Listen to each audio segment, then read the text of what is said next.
Hey, good morning, friends. Pastor Jason here on this beautiful Saturday morning. Um, little off script this Saturday morning. Again, not delving into worry, not looking ahead to the woman in the well tomorrow, although I'm excited to gather on Sunday for that.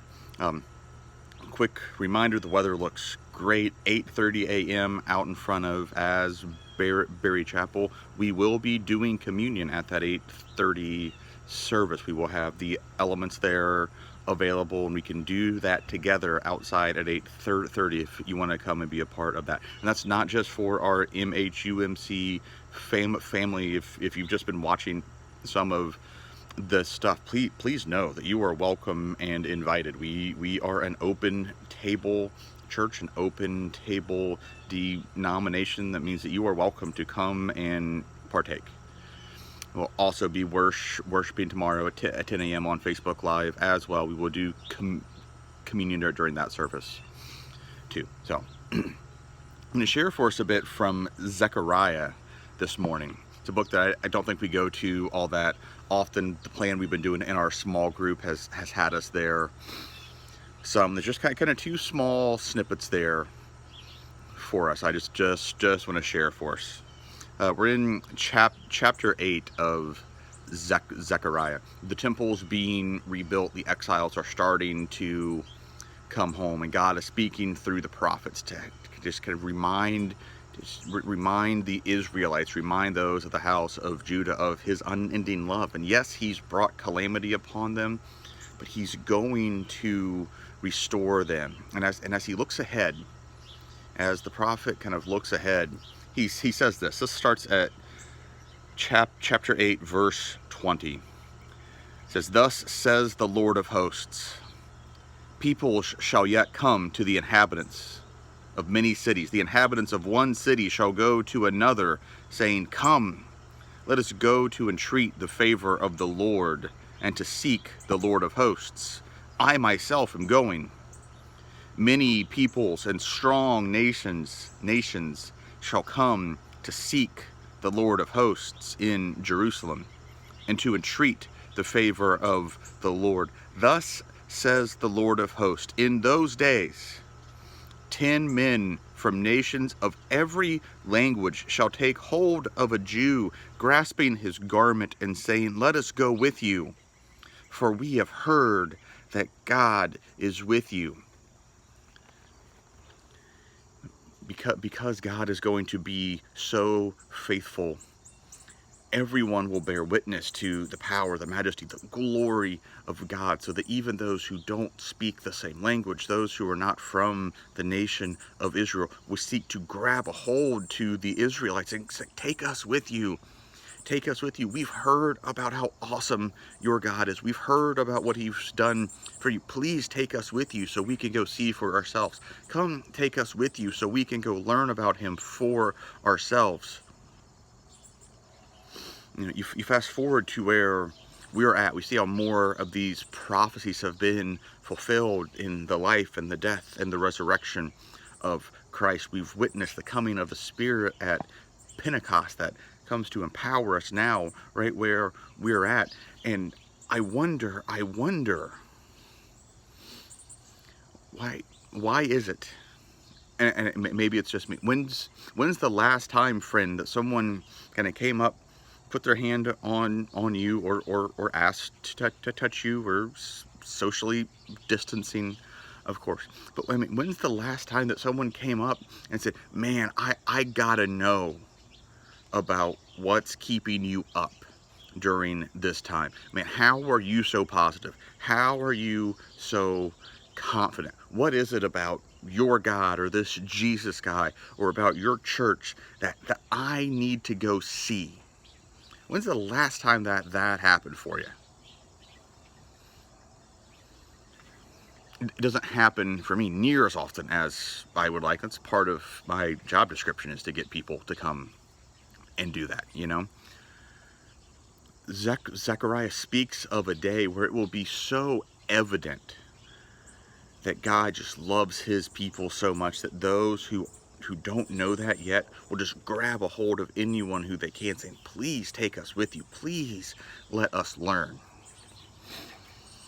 God's goodness has not stopped. God's glory has not stopped. God's power is not less now than it was then. So I think it's got to be some kind of disconnect or something that we're doing or not doing that's just not projecting that message enough.